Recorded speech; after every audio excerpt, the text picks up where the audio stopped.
characters, entrepreneurs, local businesses in and around the Jersey Shore area. We're covering it all. And today, we're having breakfast because we love French toast. We love pancakes. We love eggs. And we're coming here to Meemoms. We're sitting down with Cameron and Sean, the owners, the founders.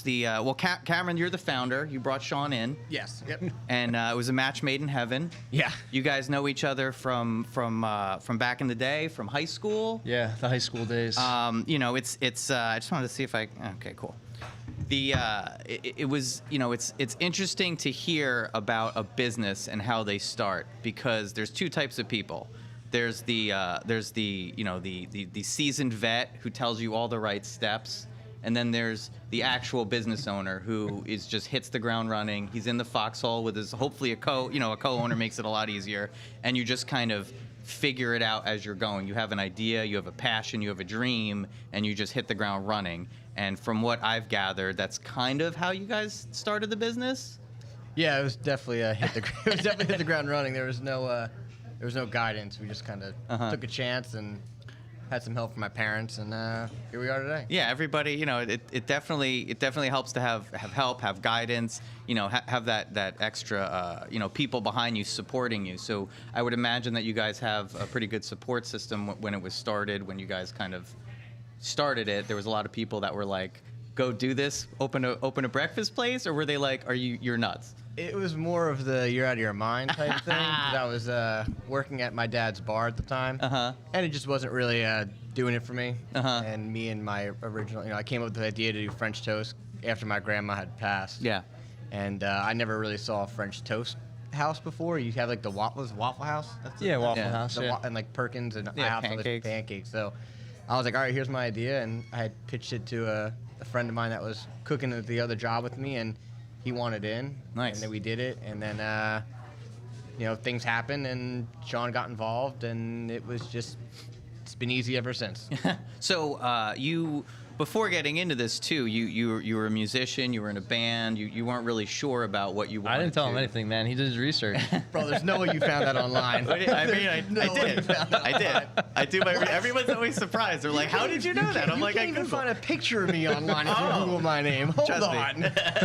So I couldn't figure out what the name of the band was. It does not matter. It does matter. There's two different people that it's so funny. I interviewed Jeff Plate from Asbury Park Brewery, and he had a rap. He had a very, very small stint as a rapper, and I know his rap name, but he was like, "How did you figure that out? How did you?" I never told anybody. I didn't say it on the air because he is a businessman. So even if I did find out the band name, I wouldn't reveal it unless you would reveal it. But you were doing that as a I like making music. I still make music. It's something I enjoy.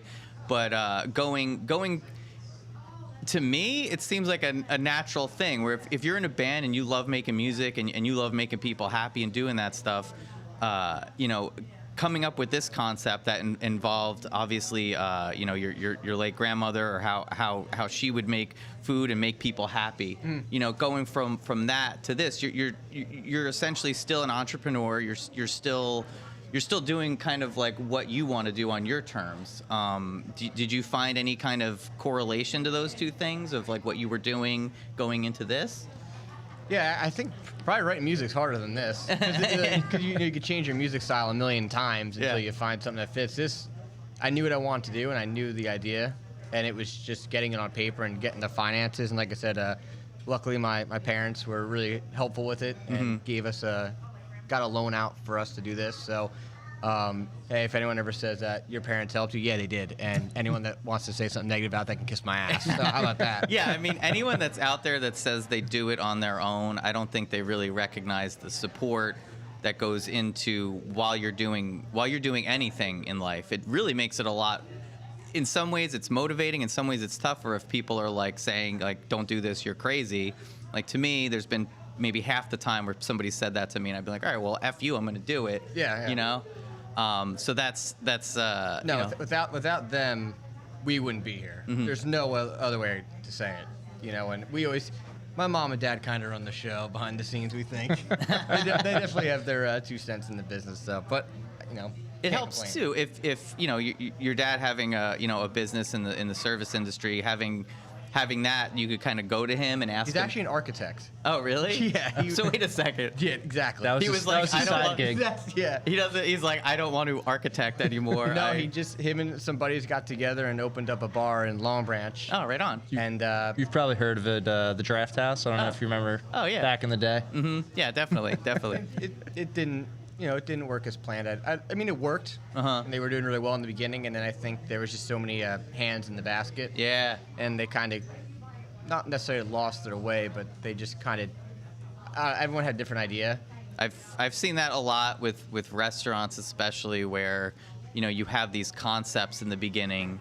You bring in these people to work on it, and then it kind of becomes this instead of getting stuff done, it becomes this argument of how to get stuff done. Instead of like moving forward, you kind of, how do you guys navigate? Is it just you two making the decisions, and are you guys just, because you look happy now, but maybe at like 6 a.m. when you guys were first talking before you had your coffee, were you guys like yelling at each other like the omelets are wrong? Like what how do you guys like work together to make sure everything's successful? I think we have, I would say, like our areas of expertise or like areas that we've fallen into over the years where we kind of, not that we handle it solely, but that's kind of like we trust each other's opinion in certain areas, and in the beginning when we were in one restaurant and we thought, life was so tough. Looking at it now, like we've decided to go about it a different way where it's not just dependent on just us. We have a team. We have managers in each store. We've recently hired one of our managers to fully run our social media and kind of do our PR stuff. And, we're learning on the fly, not just how to run a restaurant, but how to run, 3 businesses at once. So, speaking about like learning things on the fly, Sean, you went from the little leagues to the big leagues of owning your own business, being a co-owner. You made a very interesting decision to take a job out in Indianapolis, and you were working for the Little League International, which is everyone knows them for Little League World Series, and but they're actually like the biggest youth sports organization in the world. A lot of my job you would see on TV, the big parts of it, but the main job was to, an angry parent from Michigan would call in and their league was doing something wrong, and I'd have to, open up the rule book and tell them what they should be doing. Or we did a lot of training for leagues on just how to be more efficient, and I had a great time. It was great. We worked with a lot of volunteers. But the hours were like killer, right? In the summer, the hours are crazy, yeah. And they were, if we were running a tournament, I was there at 7 a.m. and I wasn't home till midnight. Was your wife from out there? No. So we moved out there just for the job. Oh, wow. Is she from here? She's from Pennsylvania. Okay. She's from Williamsport, Pennsylvania, where the Little League World Series is held. Oh, coincidentally? That's strange. Or did you like hit on her at like a Little League I networked gathering? a little bit to get the job. So nice. We knew someone who landed me an interview, and one thing led to another, and I was willing at that point, coming out of school, to go wherever I had to go to get a job. I was able to do some things before going out there. We traveled the country, so I kind of got all that stuff out of my system, and it was, the pressure was on, land a position. I'll go wherever I have to go. Yeah. And they took you out to Indianapolis. We go out to Indianapolis. I'm there for like 2.5 years. My son was born out there, and once he was born, and I was working from 7 to midnight, and we had no, family or anything out there, immediate family. We had some friends, but kind of pushed us back to come back home, come back to New Jersey. Coincidentally, worked out where I moved back, and Cameron just opened Meemom's, and I was looking at doing some other things, still looking at sports. I actually we went out for New Year's Eve. There's a photo of it. There's a picture of us. Oh, nice. And Cameron said, hey, why don't you come into the restaurant? He's like, I'll just teach you, whatever, what I'm doing. I'll teach you, because I had never cooked before, but I bartended and served. And so I was like, all right, I'll think about it, And he's like, if it goes well, he's like, you can become a business partner maybe on the second one. And I was like, all right. And so a couple days go by, and I end up taking this other opportunity. I drive up to Hoboken. I was going to I think I was going to become start taking classes in the fitness industry. Like physical therapy stuff Yeah, like that. and I drive up to the place where I'm taking the class. I walk in the building. I'm the first one there. There's no one in the classroom, not even the instructor. And I just had like this inkling where I was like, what am I doing? I want to make French toast. Yeah, I ended up just walking out. I left, got in my car. I called him. I drove down here. We sat down for, 10 minutes. I'm like, I'm in. Let's do it. I picture like New Year's Eve, very loud music. You guys are a couple drinks, few drinks in. Yeah, there's a drink. It's a picture of us. We're cheersing. Yeah. We were in Red Bank at Bonacera? Bonacera, yeah. Oh, nice. Wow, And happy New Year. so one thing led to another. I came down here. We met. I started cooking on the line. 2 days later, and the funny thing is, like now that I look back at it, my grandfather had a butcher. He was a butcher. My dad's worked in the produce industry his whole life. My uncles work in the produce industry. My mom was a server for years at Charlie's Ocean's Grill in Long Branch. So I kind of had the background that I never even realized until after the fact. Yeah, so I mean, it seems I can kind of see, based on my very limited experience of interfacing with both of you, I can kind of see how it works together. How maybe your background, even in dealing with the Little League and dealing with angry customers, perhaps, and then kind of relating it. Maybe you kind of can elaborate on how that kind of works together. If there's issues, are you the one to kind of figure out how to amicably? I was my main responsibility when we had the one place was I was mainly working in the front of the house. Cameron and we had another business partner at the time. They were really doing the back of the house stuff. Cameron was really flexible. We had a back of the house guy. I was mainly front of the house. And then once we started expanding, I kind of if there was someone that was upset out here and I was here, Cameron's like, you got it. Go out there. I'm not allowed. So I answer all the reviews. I'm interacting with people on a daily basis, and that's great. So it's we kind of, like I said before, we kind of fit into our own roles, and we're capable of doing what the other does. But it's just easier when you can kind of have designated spots that you don't have to worry about. You can trust the other person, especially if you can have somebody that you could just rely on them. You don't even have to think about it. There's been instances where I'm dealing with businesses and they don't really let you do your job. They're like, oh, I got my job to do, but I want to see what you're doing and I want to tell you how to do yours. And that really doesn't really never really ends well in my experience. I've also noticed too that in this location, which me and my wife love this location, it's close to where we live. My wife loves the breakfast quesadilla. No shade on the French toast. It's just it's a fan favorite. Yeah, I love. I personally, I grew up. My dad would make French toast in the morning. I love French toast. French toast is great. But I noticed at one point before you had your neighbors next door, Bubba that place was open. And I was wondering at the time, like, oh, why don't this place is always packed? Why don't they expand? And is it the kind of thing where you guys have a certain square footage or a certain number of people that you feel comfortable with? Or was that even available to you at some point to expand? No, so originally it was a dry cleaner. And then they went out, and we thought about going next door altogether because we like the windows idea.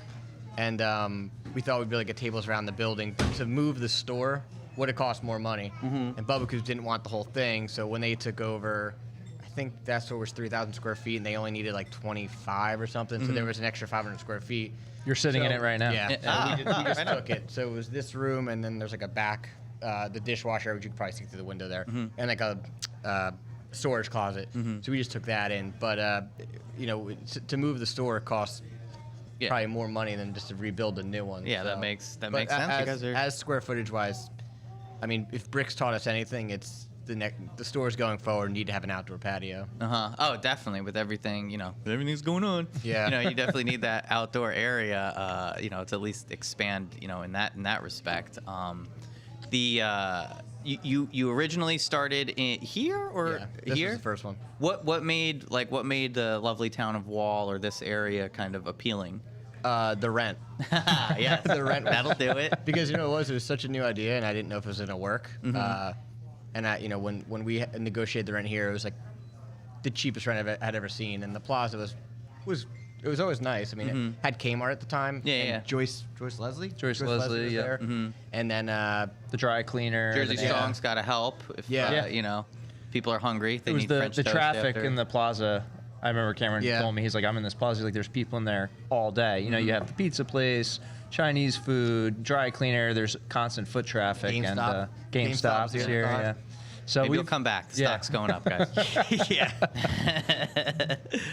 So as far as going from here, did you have this like a bravado being like, we got this down pat, let's go up to Middletown? Like, what was that transition to be like? I think we looked at Fairhaven first, didn't we? We looked at a lot of places. When we were opening the second one, we even looked out in Pennsylvania at one point. Wow. So we really did our like due diligence and kind of looked at all these different areas if possible. We looked in Freehold.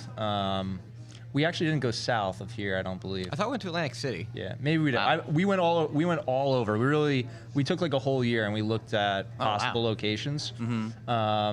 And I think it really might have added up to not just the location, but the opportunity of being in this spot and being the right price and being the right time. That kind of led us to Middletown. We always had Middletown in our heads as well. That's the spot we always said. We looked at Union Square first in Middletown. Oh, yeah. But the weird thing about that plaza is it's owned by 2 different landlords somehow.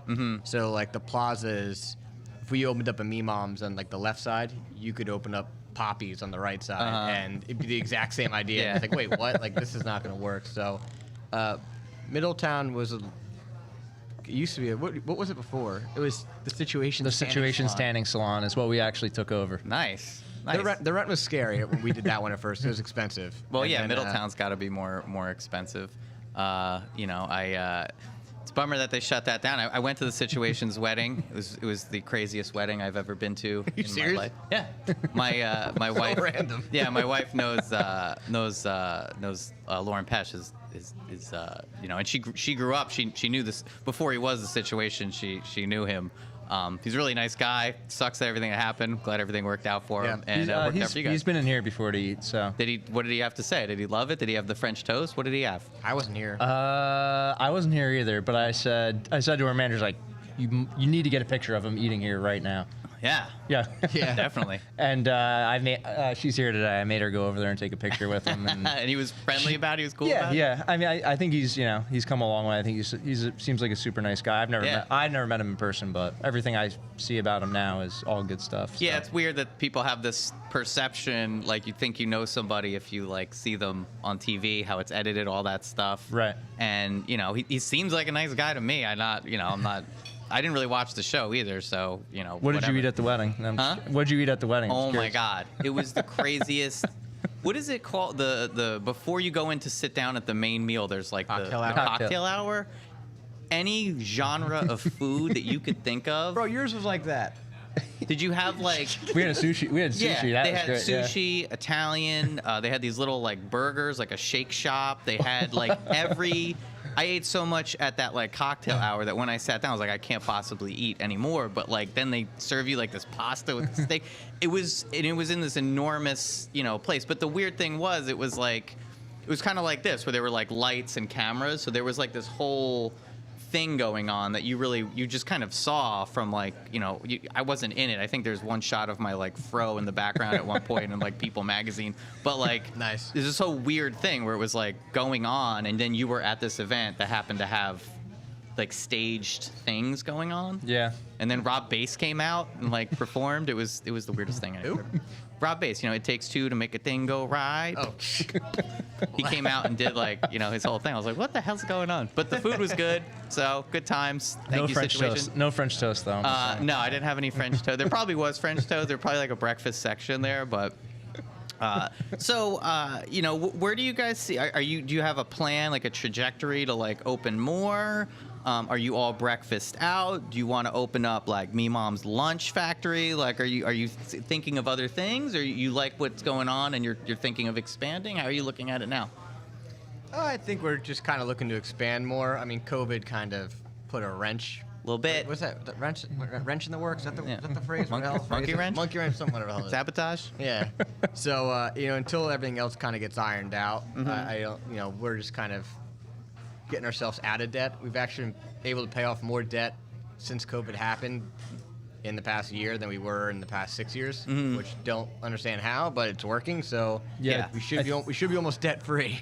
Yeah, I think we changed a lot of stuff. Obviously, we had to due to the pandemic, as far as, we reduced our menu, which lowered, food costs, and we weren't wasting as much stuff, and it changed some things and taught us different ways to do things that we could be, more efficient, I guess, as a business. So it's been interesting in that aspect, but I think, a full year to learn a couple things is great, but we're ready to get back into the swing of things. I think everybody's really ready to get back to, some form of normalcy. Obviously not how it was, but something closer to that.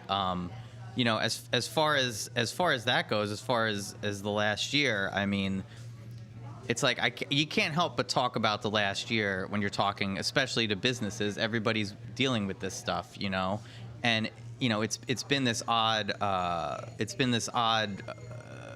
polarity between, I've had Asbury Cinemas was on, the owner of that was on maybe a year, 2 years ago. They were expanding into Bradley Beach. Obviously, it affected their business. They're selling both theaters now. There's other businesses where they've boomed, like Windmill did really, really well, because they had a system in place to kind of, cater to the takeout stuff.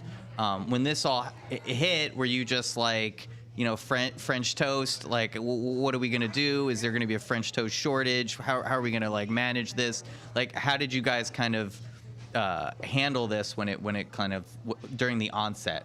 Who was the calm one? Probably. I'm usually the calm one, but yeah, we changed the menu. Yeah, we changed our menu. We introduced doing if you went to other restaurants been around a while, they do like combos of buy half a sandwich, half a salad. We tried all different ideas out. Prior to the pandemic, we never had delivery, we never had DoorDash. We had to get that obviously to survive, and it's filled a different market where now that we do have dine-in, we see the same people getting DoorDash. Yeah. So it probably is going to stay. Maybe not certain hours during the summer, but we're probably going to, obviously keep that going. Yeah. Yeah. I mean, we did shut down for 2 weeks, 3 weeks. I don't even remember. We did? We shut down all the stores for like a couple. Oh, we did. Yeah. I mean, it just wasn't. We were doing so little business at one point that it wasn't even worth, having people here to do takeout. We were doing like a couple orders a day when it was, I'm talking like March, April, when it was really bad. People were really, afraid to go out and eat anywhere. I remember, no one, it was even during the time we had, no one was wearing masks yet. We were just wiping everything down. Yeah. So we did shut down. A lot of phases. Yeah, we did shut down for a little while, and we rebooted doing the combos and came up with a game plan on how we're gonna, how we are gonna tackle this. We got DoorDash, and we have online ordering for pickup now. And are they gonna let you do like outdoor seating at all, or? We tried it. We did have a couple tables out there, but I mean, it's really tight outside, and it just wasn't. It wasn't worth it really shut for down. us. They should just like cordon off that first row of parking. We tried. Yeah, we actually tried it, and it was a whole. I forget what the. Had to do with the fire lane and stuff like that. Really weird. The fire lane. We need French toast, guys. Give me a break. It's interesting too. Like you talked about your dad owning a bar, and for me, from going out with my dad, I go out with my wife, for breakfast. I go out with my dad to the bar to eat something at night or whatever, and he's very particular. And he taught me the quality as far as not only the food, but it's like the service and making sure, if you're going to a bar, you want a bartender that's friendly, that's on top of it, that, you're always there with a full drink or whatever. And it's amazingly difficult to find places. Like we would follow, there was this one, epic shouts to Todd. He was over at, he was at a place in Bradley Beach, and he was such a great bartender. We followed him over to Talcott because it was, Is it the Elbow Room? He might have been. He was at, what was it? I can't remember. It was an Italian place on Main in Bradley Beach. Once the son-in-law came in and managed the place, he was a dick. So we left, and the bartender left, so we followed him. Anyway, so it's really hard to find a good place like that, and I become a regular of places like if the service is great, and the food is good, that's what you need. It's amazingly difficult to find breakfast places, like especially in this area. If you search for breakfast, you get those dumb like Yelp lists where it's just like these places half of them aren't even open anymore. It's really difficult to find those breakfast places where you could go and hang out and enjoy the service, and also the food is really great. Did you kind of, when you were looking around at places, or you're looking at different breakfast places, were you kind of noticing certain things that maybe were lacking in other places, and you're like, I don't want to do it this way, I want to do it better? I just never saw a French toast type of environment, and that was like whenever my grandmother and I got breakfast, that was just all she would eat, and it just kind of just fell in my lap. It just made the most sense. I used to work at the Turning Point. They kind of started me on my breakfast nice. crusade, so I give a lot of I guess respect to them for that, and they had always just done it. Their food is just more upscale. Yeah. And I always just kind of liked how that looked. It wasn't diner food. It was, you could tell that the people making it were chefs. Yeah. And it was the inspiration too of I want to do something similar to where it's actually gourmet. It's not something that's just like frozen or, it's made to order. It's made from scratch. It's not like a diner. It's like and no disrespect to diners by any means. I obviously I eat at one every weekend, but that was kind of the other thing too. I always looked at was how do you just give it a little more upscale, and people notice that. Yeah. Some people don't. Some people just want to complain. Yeah. But I'll go to. That's where Sean comes in. You're just like you tap out. Okay. Just kind of fade out. So, but no, like and my thing is, I'll always go to another restaurant. If the service is good, I will continue to go back. Yeah. And even if I go to a restaurant once and everyone says it's so great and I have a bad meal, I'm not gonna say, hey, I'm not gonna try that again. Everybody has an off day. Yeah. And anyone that thinks that restaurants don't have an off day, you're delusional. So that's just kind of how I look at it. Some people are just never happy too.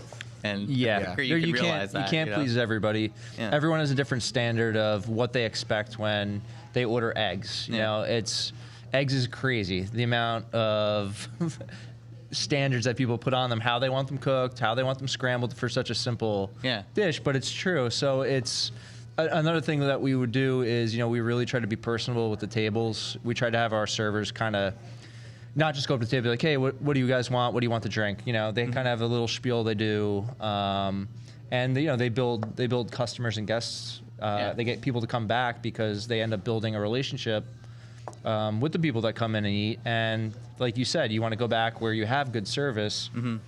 People recognize that when you're not just throwing a coffee on the table and walking away. You actually care about the people that are coming in. So I think that's something that Cameron obviously started doing when he decided to open up Meemom's. Was he wanted that to be something where you build these relationships with the guests. And we even used to do it a lot more when we had one location. Was we knew every person that would come in. We would go up and talk to every single table. And that kind of, we really started making a difference that way and making a name for ourselves. That's cool. It was funny because I think I started seeing French Toast Dad on Instagram and with a post, I'd be like, oh, cool. This dad loves French toast. That's interesting. And when I kind of put it together, I was like, oh, Meemom's French Toast Dad. I get it now. This makes sense. Do you interface or talk to a lot of different businesses in the area and kind of figure out what they're doing, or is there a network of businesses in that respect? I wouldn't say through breakfast restaurants. I would say just businesses overall. Yeah, I and the French Toast Dad account that I created at the time when I made it was really to network with people and not really not put my family because I have more of a private account just for my family and friends and my kids and my wife, and I made that just really to network with other businesses and kind of comment on stuff they were doing and maybe share ideas. But as far as a breakfast industry network, I wouldn't say it's like that. Yeah, no, I just mean more local businesses. Yeah, I think we try to connect. We recently connected with Bradley Brew Project. Nice. We're working on something with them. We're always looking to do stuff like that. Like a French toast beer or something?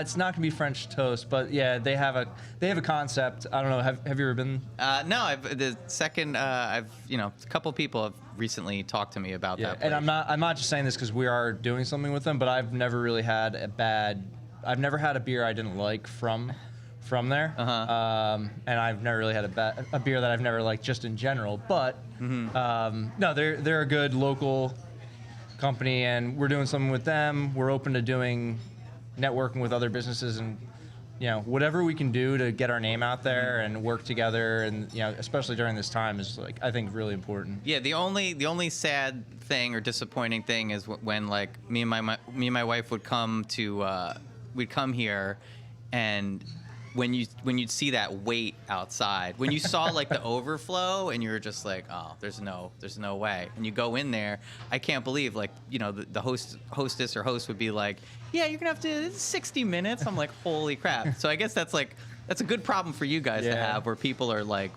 clamoring to get in. Do you find that there's obviously certain peaks of time where there's like just what time you guys open? 7:30. So 7:30. Yeah, we've changed it multiple times over the pandemic as well. Yeah. So obviously 7:30 it's a little less busy, but there's like I would imagine 10 a.m. is 10 like insane. 12, and it depends on the store too, like and the season. Like if you're gonna come here in the summer, I would say like 9 starts to pick up. Our brick location seems to be busy for longer periods of time. Holidays, Mother's Day is our busiest day of the year. We don't take reservations, so It's just Thunderdome. We're talking like 2-hour wait, and people wait because there's no other options. Yeah, that's the thing. It's like I was saying before, you search for a breakfast place, and it's like really, especially like in this area, Middletown, there might be other things, but like around here, it's really hard to find like a breakfast place where you could just sit down, be comfortable, and get good food. It's incredibly difficult. I can't say it enough. Like, so it's so great to have you guys like in this area. Well, for me personally, I love it. When did the brick place open up?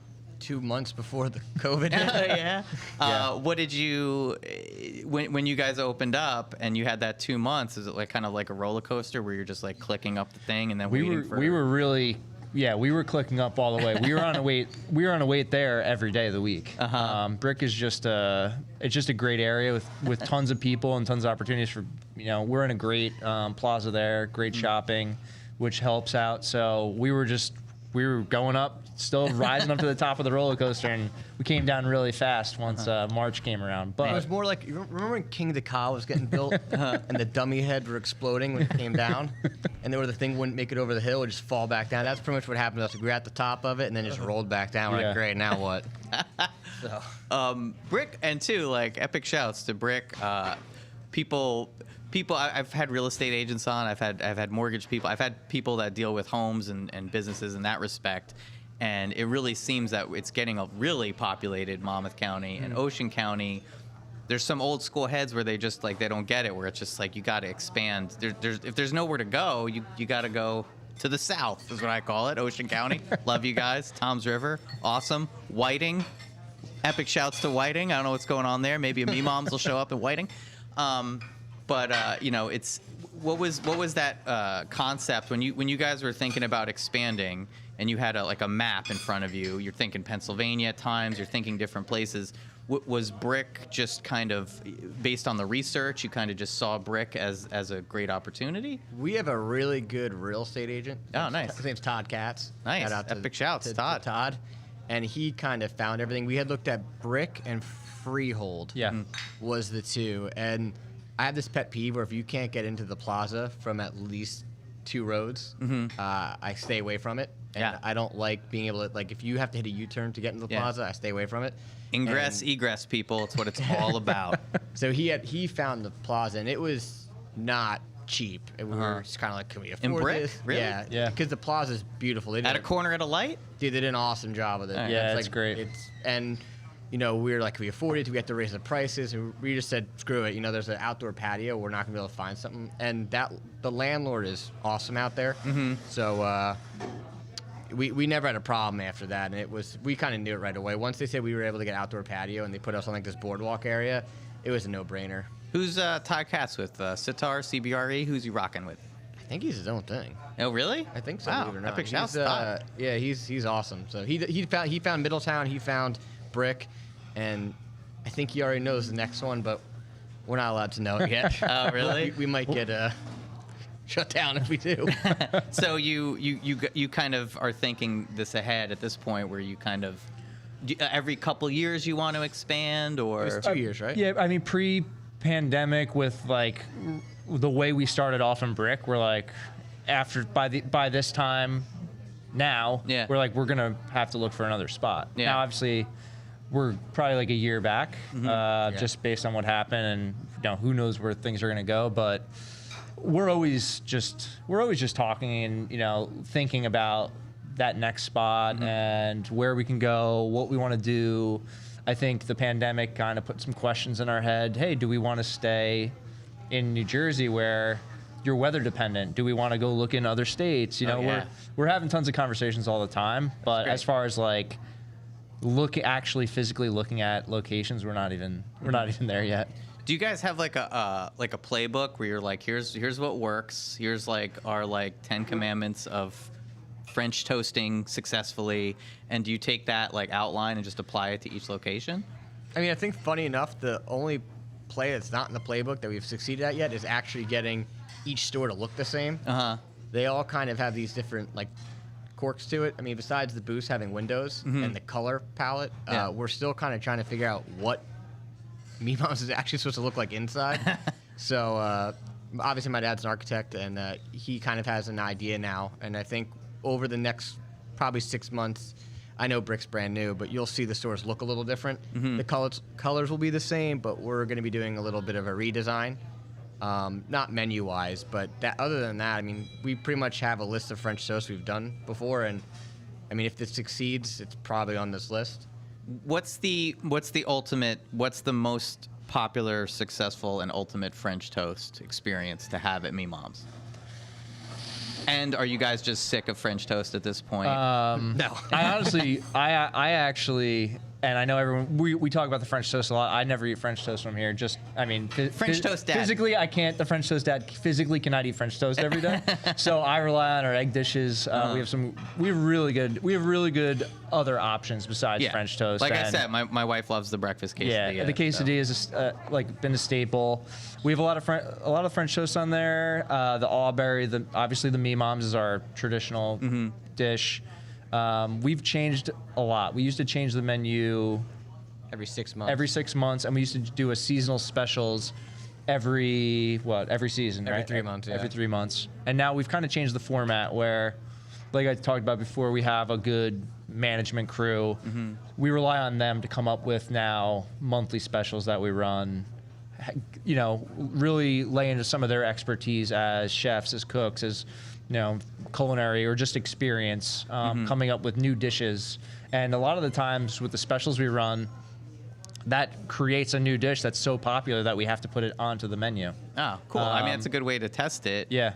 What about, your charitable efforts with, I believe you're doing the French Toast of the Month? Or... Yeah, so we started this idea probably like 5 years back now, where we would take a portion of the French Toast of the Month, which is our monthly French Toast special, and pick a charity and donate it to that charity. I don't have a total number of dollars raised. It's not something we track. We just do it because we can not only network with the charity, but you're providing a good service, giving money. In the early days, we ran into a lot of people just approaching us, trying to get on. Hey, we have this charity we're going to save the whales. We're going to save the whales, and whale French toast. Come on, guys, it'll work. And now we kind of pick it maybe by a theme of the month.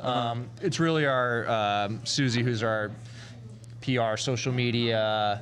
She's been handling that, making sure, obviously calculating what we make at the end, getting it to those charities, but kind of putting a theme behind it. Like February did the Heart Association, and this month we're actually doing the Barstool Fund. Oh, nice. So that's awesome. Just giving money to them to give to other small businesses.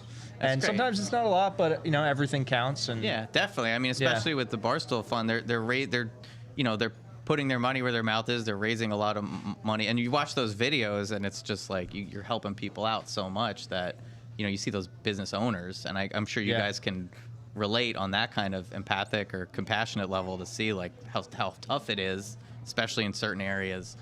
So that's really awesome. I really want to thank you guys. When you were in a band, did you guys ever cover a song? Did you have a cover song, or was it all originals? No, we covered a couple songs. We played like the fairs. So when we had to play those fairs, we had to cover like Journey.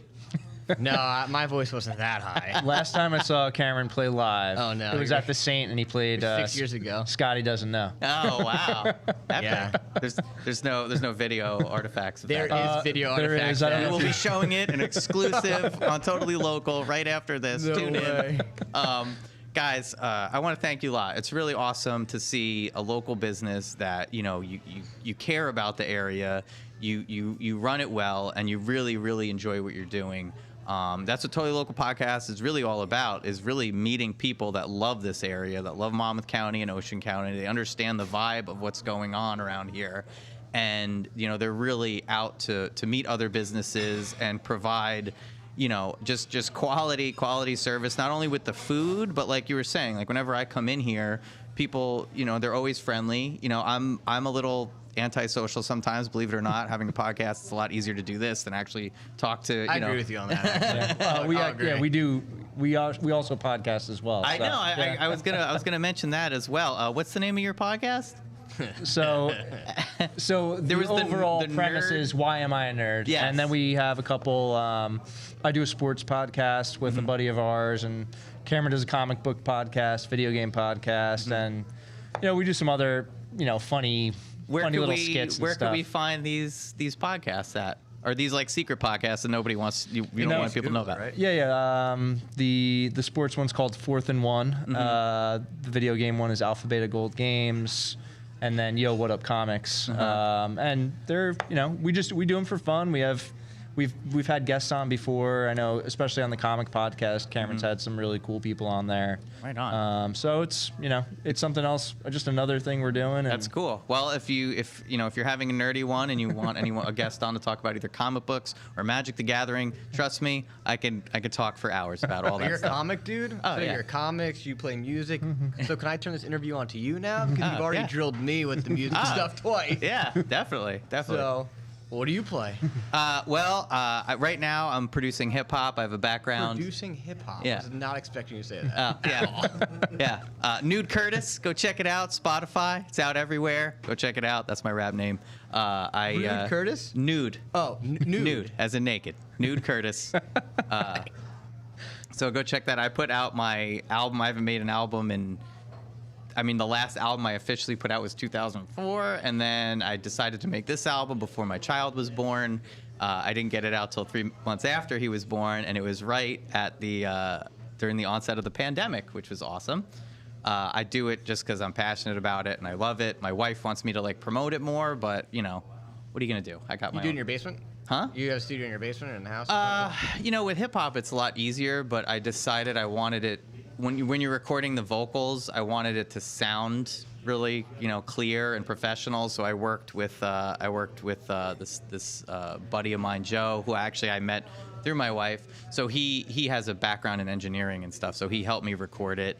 I collaborated with a lot of people either online or people I know who it's funny because it's easier to work with people you don't know than it is to work with people you do know. Yeah, I'll agree with you on that. Yeah. You ask. I remember reaching out to people and being like, hey, I need a saxophone on this song. Do you want to help out? And you'd never hear back from them. But if you reach out to a stranger online that's in Spain and he's not doing anything, he will give you an epic sax solo. Check that out on the album. It's pretty sweet.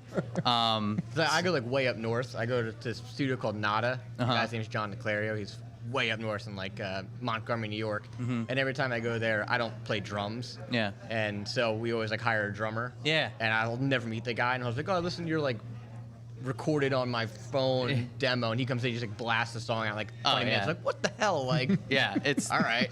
It's so when you're gonna do something like that too, it's you start to get into it, and it starts. Well, for me, it started out as I'm just gonna casually do this, and then years go by, and you're have all these songs, and you're all right, well, I'm gonna record it. You record the vocals, and you're wow, that sounds like crap.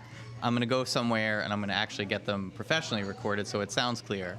And I just kept pushing myself to get it done and get it done. I was actually coincidentally supposed to do a show at the Saint. And Trying then to sell that place. Yeah, they were trying to raise money for it, Yeah. and then it's obviously a tough time. If I had the money, it's the last cool like unpolished Asbury Park venue in the area, that I could think of. But, obviously that didn't work out, but I kept pushing myself to just get it done. And I listen to the album now and I hear all the things I want to do differently. So it made me want to make, the next album I'm working on now, just kind of polish it up even more. It's just the process and learning how to do it. I'll have better. you rap on one of my songs. Oh man, are you so you're still doing stuff? You're still making stuff? Yeah, I actually just finished the last 3 songs. I got to figure out what to do with it. I did like 25 songs in the past like year by accident. Yeah. I had nothing else to do. Yeah. And now I just got to figure out what to do with it. That's what I have, about like 30 demos like just lined up. And I gotta put the lyrics to them and then just polish them up a little bit and then just narrow it down. You should reach out to Jimmy Franklin if you don't know who that is. No, I don't. Who's Jimmy Franklin? Jimmy Franklin. He has the Working Class Musician as his YouTube channel. He's probably the best guitar player I've ever met in my life, and he's like, I think he just turned 30. Oh, Maybe. wow. Call me if I'm wrong. He might be younger than that. He's I think TikTok famous for his He's awesome. guitar you demos. need to reach out to him All right, and do cool. an interview with him or whatever you want to do. Yeah, That dude's dude. the man. Yeah, that's awesome. I'll definitely do that. I mean, I love, during this whole pandemic or during this whole thing, you really had a minute to be like, what the hell do I want to be doing? What the hell am I doing? And what do I not want to do anymore? And it really kind of, through the encouragement of my wife, thank you so much to her for like just, pushing me to do what I did. She still gets mad at me that I don't like advertise it or like push it out there more, but I'm like, I just did it because I enjoyed doing it. It's also not cheap. Yeah, it's not cheap. Expensive as hell. It's time or money. Like, you start to look at, like, talk about like TikTok. It's funny, once I joined TikTok, once you hit the algorithm and you start looking at different things, it's not all teeny boppers dancing around. It's like all these different, genres or like marketing or music and all this stuff. And the amount of time that you have to put into not making music and put into like promoting the music, it's kind of a pain in the ass where you try to get on Spotify lists now. It's so much different than like, 20 years ago when, you just have to play shows, sell your CDs and like, have your MySpace page updated. It's a lot of like this doesn't have anything to do with the music. You have to just push yourself out there. Yeah. And it works if you put yourself on Spotify lists or network with people, but that's not what I want to be doing, as far as making the music or doing that. When can we expect for you to have, your music all tied up and I'm hoping in the next 2 or 3 months. And I really have to figure out what to do with it all. It's all done. It's just now about sitting back. Is it mixed and mastered? Yep. And Yeah, it's all mixed and mastered, so it's ready to go. I just got to figure out what to do with it now. What is it more like? Is it just more like rock? Is there like It's like 80s rock. Oh, nice. 80s, kind of like a John Mellencamp type sweet. thing. So it's Cool. It's Just put it out different. there, man. I know, but you know the deal. Like you got to go on iTunes, but then there's another, or not iTunecore. There's something else called DistroKid. DistroKid. If you do, it's so funny. If you do CD Baby, back in the day, CD Baby was where you just get your CDs burned. But now, I remember that. If you do it through there, they hook you into either ASCAP, BMI, all that stuff. Make sure everything is legit, and then they distribute it out to all the different places. Makes it like a hell of a lot easier. TuneCore, you have to pay like per song or something. Where the other ones you can just do as like a group. Like here's 5 songs. Yeah. Put them out. Yeah, a lot of hip hop people like using DistroKid, but you still don't get the same. You don't get the same rights as far as like the ownership of it. Okay. It gets when you're doing it through CD Baby, you have all these extra options where you could like make sure that when it goes out there that you're getting paid for everything. Not that I'm making millions of dollars off it, Right. but if people do use it on, it's funny. I had somebody interview me on the podcast about Epic Shouts, Angelo Gingerelli, Mr. Fifth Round on Instagram. He came on because, he knows a lot about hip hop, and he interviewed me about the album. And my YouTube video, I was just telling Christian this before, it got flagged. So I had to like write to YouTube and be like, this is my song. Yeah, they're weird with that stuff. Yeah, you just gotta, I think they're even still trying to figure that stuff out now. But I think we have potential here for a possible music video collaboration in Meemoms. Oh, definitely.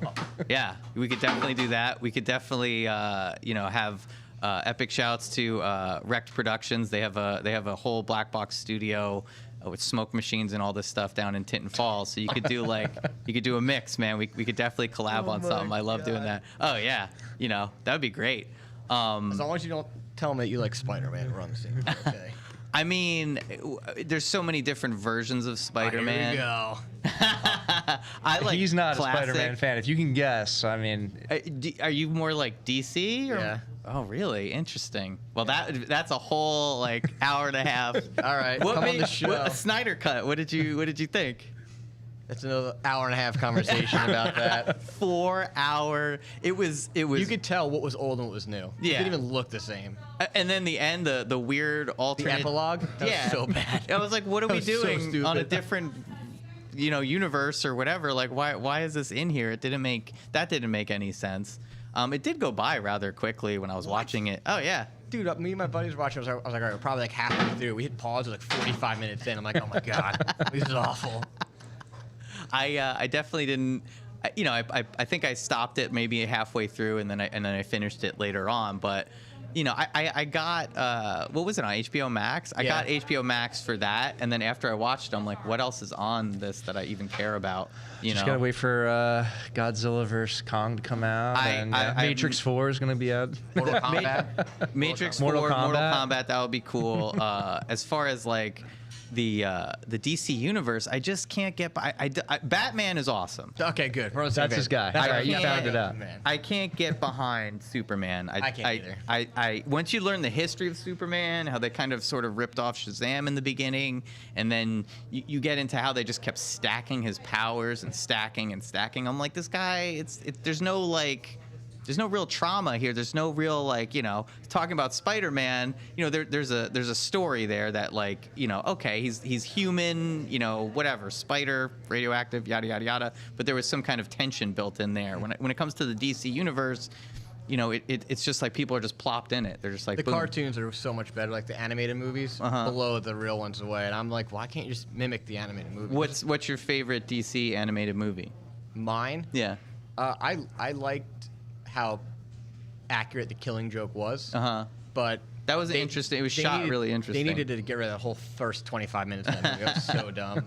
But I get it. If you took that away, the movie would have only been 40 minutes long. Yeah, that was. I actually watched that one. That one was pretty. That was pretty We saw good. that in theaters. Yeah. right? We went to Middletown wow. to see it. You're a serious fan then, huh? Dude, you see my Batman collection in my house. I got a secret bat room in my house. I'm not kidding. Batman. That's what I mean too about that tension is like there's a story there. Now, in the case of Batman and Spider-Man, have they beat it to death at this point? Sort of, like they, in regards to the movies, Yeah, I it's agree. definitely been, too much. I was really surprised with the Spider-Man, that animated movie with the multiverse or whatever. Into the Spider-Verse. Yeah, I thought that was pretty good. Yeah, that's a good one. I'm remiss to tell people that when I tell people I'm a fan of Wolverine, it's like I was a fan of Wolverine in '92. Like Enemy of the State Wolverine. Huh? Did you read Enemy of the State? No. It's a really good book. You should read it. I got up to. This is going way off track now. It's fine. It's fine. Sorry, Sean. We'll talk about stretching or sports. I don't know. It's all right. I hear this all the time. I think I got one of the original series 1 to 100, and then I was just kind of out at that point. And it's then the movies came out. Hugh Jackman did a pretty good job. They made horrible movies. The only good one was the last one of Wolverine when he's Logan? old. Yeah. that is a good one. That one He's was too good. tall to play Wolverine, man. They need someone like They're like me. super. 5'4" right What's his here. actual? What's his real height in the? He's like 5'2", 5'3". Yeah, I think he's 5'2".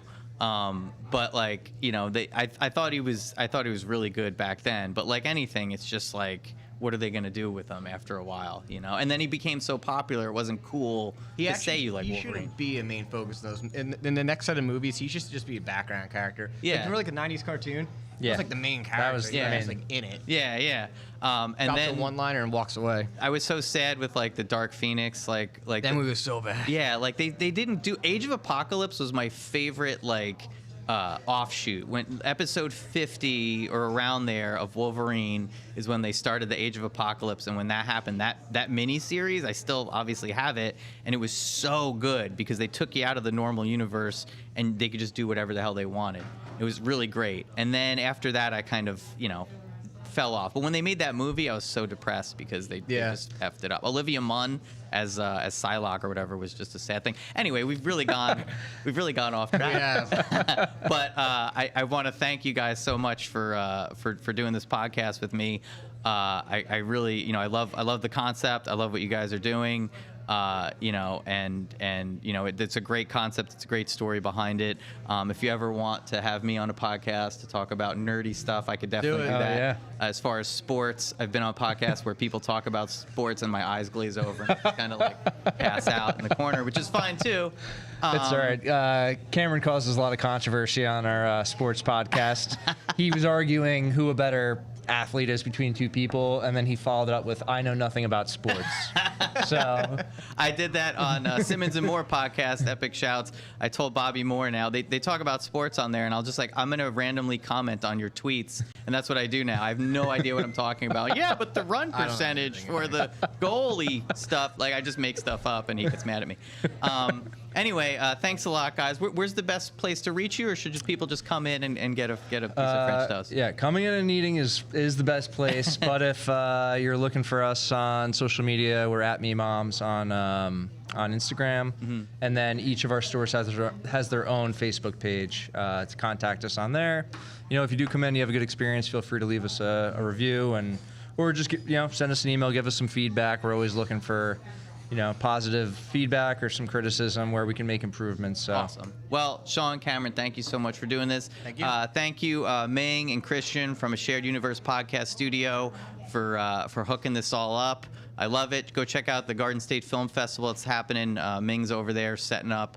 I'm gonna hopefully stop in there and shoot the breeze with them. Find Totally Local on totally_local_ podcast on Instagram. Leo Mack named it that. I did not. The underscores are difficult, but we'll deal with that later. Facebook, just look up Totally Local Podcast. You'll find us. Obviously, we're the only one that I know of that I've seen. Thank you so much again. Till next time, guys. Peace out. I'm going to have some French toast or something.